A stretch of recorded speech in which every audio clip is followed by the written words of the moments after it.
عورتوں کا حاضری آنا، عورتوں کو جو حاضری آتی ہے وہ کیسا ہے؟ مطلب وہ پوچھ رہے ہیں کہ یہ اس کی کیا حقیقت ہے؟ بھائی اس کی ایک تو یہ کہ بالکل حقیقت ہی نہیں ہے. بہت 90% تو وہ ہیں کہ جو ہے وہ سب فریب، مکر، دیکھی دیکھا.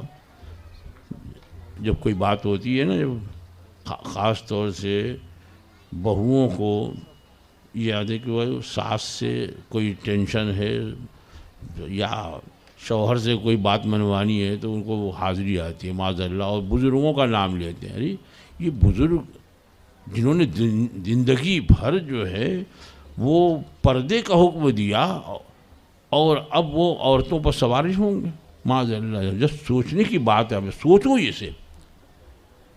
کوئی معاذ اللہ کوئی غریب نواز کا نام لیتا ہے، کوئی غوث پاک کا نام لیتا ہے، کوئی امام حسین کا نام لیتا ہے، کوئی حیدر علی کا نام لیتا ہے. ان کی سواری آ گئی ہے، ان کو سواری نہیں ملتی ہے کہ ان پر سوار ہو گئے معاذ اللہ. یہ گالی دینا ہے ان بزرگوں کو، بے ادبی ہے ان کی شان میں. ہاں اگر واقعی کسی پر اس طرح کی کوئی جنونی کیفیت ہوتی ہے، یعنی ہوش میں نہیں ہے اور اس طرح کی باتیں کر رہی ہیں، تو سمجھ لو کہ اس پر کوئی خبیث جنات ہوگا، کوئی جنات اس پر ہوگا. اور وہ جو ہے کافر جنات، خبیث جنات، وہ ان بزرگوں کا نام لے کر کے لوگوں کو متاثر کرتا ہے اور گمراہ کرتا ہے. یہ بھی ہو سکتا ہے، لیکن زیادہ تر جو ہے وہ سب بناوٹ ہے، تصنع ہے. اس سے ان عورتوں کو، بچیوں کو پرہیز کرنا چاہیے، ورنہ دیکھا یہی گیا ہے ایک کو دیکھ کر کے دوسرے کو بھی حال آنے لگتا ہے. اور کچھ جگہ ہے مدار پر کوئی مجاور قسم کے، جاہل قسم کے، تو وہ لے کر کے اور اس کا بال پکڑ کر کے اور یہ بول اور یہ بول، اور حاضر ہوتا ہے کہ نہیں. تو کبھی اگربتی ناک میں گھسا دیتے ہیں، کبھی جو ہے موم بتی لگا دیتے ہیں. یہی سب ہوا کہ کیسے بھی جو ہے وہ جھومنے لگے. اور پھر جیسے دوسرے جھومتے ہیں، وہ جھومتے جھومتے وہ بھی سر پٹکنے لگے. تو معاذ اللہ رب العالمین، یہ بزرگوں کے نام پر تو اگر یہ لیتے ہیں تو قطعی جھوٹ ہے.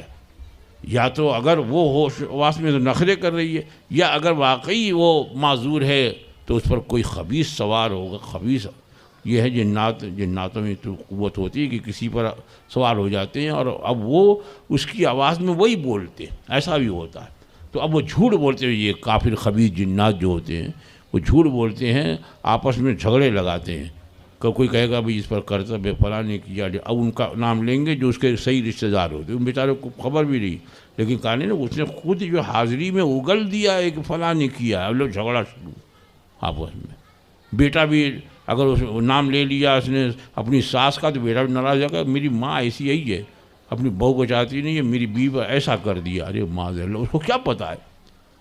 تو ان کی باتوں کا اعتبار نہیں. یا تو یہ جنات خبیث ہیں، یہ جھوٹ بولتے، یا پھر اس طرح کے نخرے والی عورتیں ہوتی ہیں، پریشان کرنے کے لیے اس طرح کی حرکتیں کرتی ہیں. اللہ تعالیٰ ان عورتوں کو ہدایت دے. مردوں میں بھی ایسے ان کو بھی ہدایت دے، اور اگر تکلیف میں وہ عورتیں ہیں واقعی تو اللہ تعالیٰ انہیں اس سے نجات عطا فرمائے.